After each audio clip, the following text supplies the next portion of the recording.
My name is Jennifer Stoltz. I am the Northern Turnpike Corridor Production Lead. I am going to present a draft high-level needs summary for the Northern Turnpike Corridor. During meeting number 3, the task force provided good discussion about the needs for the study area. That information was captured in the meeting notes. This slide pulls out just a few examples of needs identified by the task force. The link at the bottom of the slide provides access to the notes from meeting number 3. Staff took the task force needs comments and consolidated or synthesized them into this high-level needs summary. We listened and want to make sure this captures the needs at a high level. We want to make sure we obtain your feedback if there are any major gaps missing from what you discussed. This presentation helps provide more context for the guiding principles for the Northern Turnpike Corridor. Needs related to revitalized rural communities are: consider local vision for communities and preserve their lifestyle. Support outdoor recreation. Support and leverage programs to convert septic to centralized sewer systems. Expand rural broadband infrastructure and service by applying non-discriminatory, all-inclusive, and technology-neutral access to right-of-way policies. Improve access to farms and other key industries such as manufacturing, mining, and forestry. Needs related to encourage job creation are: support the community vision, including planned growth and development; improve access to existing industries, activity centers, and isolated population centers; attract new industries, markets, or services to the study area; improve broadband access for the study area; support economic drivers such as local tourism and outdoor recreation; address shortage of local skilled labor; provide local students the opportunity to participate in construction workforce development; support job creation to address the projected demand for jobs. Needs related to provide regional connectivity while leveraging technology are: co-locate with other modes to provide alternative routes and travel options; preserve functional integrity of local street network; improve access and connectivity to freight terminals, intermodal logistics centers, farms, and other key industries; and accommodate existing and projected freight demand. Co-locate or be adjacent to utility rights-of-way to minimize impacts. Complete gaps in the trail network by co-locating recreational trails. Needs related to enhanced quality of life and public safety are: address mobility needs due to the growth in population and visitation; improve hurricane evacuation routes and access to local shelters; improve times to access a shelter and evacuate out of county; accommodate evacuees from the region and other areas; address fuel and other supply needs during evacuations; consider and accommodate people with disabilities and transportation disadvantaged populations.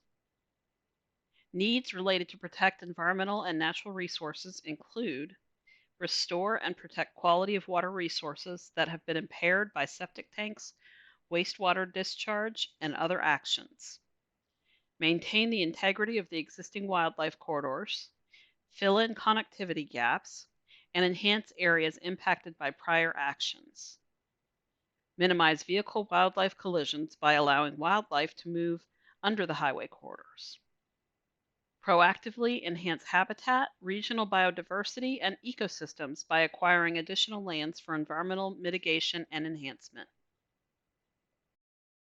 We will now move on to the second portion of Module 2, Public Engagement Activities. FDOT Chief Engineer Will Watts will provide this update.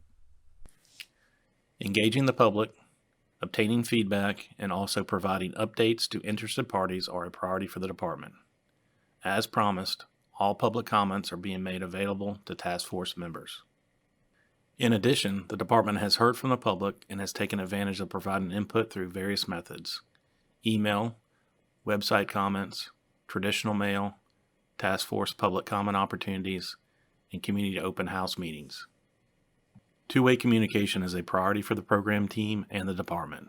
We embrace communication methods convenient to the public, so we continue to update the public on task force activities and open houses through social media, as well as electronic newsletters sent to all who sign up. We also embrace face-to-face presentations and discussions with county commissions, city councils, or any interested groups. Those interested parties can email the department at fdot.listens@dot.state.fl.us to schedule a workshop or presentation. Throughout the MCORS process, engagement from the public has been a priority of the department, utilizing various means to help facilitate actionable conversations among the task forces in the event the MCORS program comes to fruition. When considering a proposed project of this magnitude, FDOT recommends actionable engagement to ensure all perspectives are captured while the project is being considered.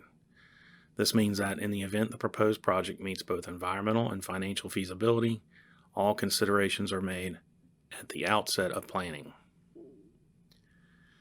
A vital part of the MCORS effort has been to gather public comments and engage with the public in various ways, whether it be filling out comment cards during open houses and community presentations, giving public comment during task force meetings, or emailing the FDOT Listens inbox. As task force members have heard from the public within the task force meetings, the comment numbers provided exclusively include written comments from the comment cards, the FDOT Listens email inbox, and handwritten letters, etc. The proposed study areas cover 18 counties and encompass nearly 3 million residents. And as of February 15, 2020, the number of written comments received is just over 6,000. Of those, approximately 1,300 have had original comment, but the vast majority, over 4,700, have been pre-generated form letters. In your materials, you also have a breakdown of public meeting comment card numbers by corridor and by county of public meeting. Please note that some counties has had multiple events, including community open houses and task force meetings. In addition, the department received a handful of letters from organizations, many of which are represented on the task forces. FDOT has provided a raw data spreadsheet in your materials with a breakdown of the format in which comments were received, as well as areas of interest that were mentioned in those comments that were not pre-generated form letters. Because no build is always an option, the department has only tracked topics mentioned at a very high level, not the sentiment of the comment. The topics identified have allowed the department to ensure these topics are discussed and considered throughout this process at task force meetings. Furthermore, FDOT recommends feedback that guides action, so in the event these proposed corridors meet environmental and financial feasibility, you as a task force have actionable input from the public that you may consider.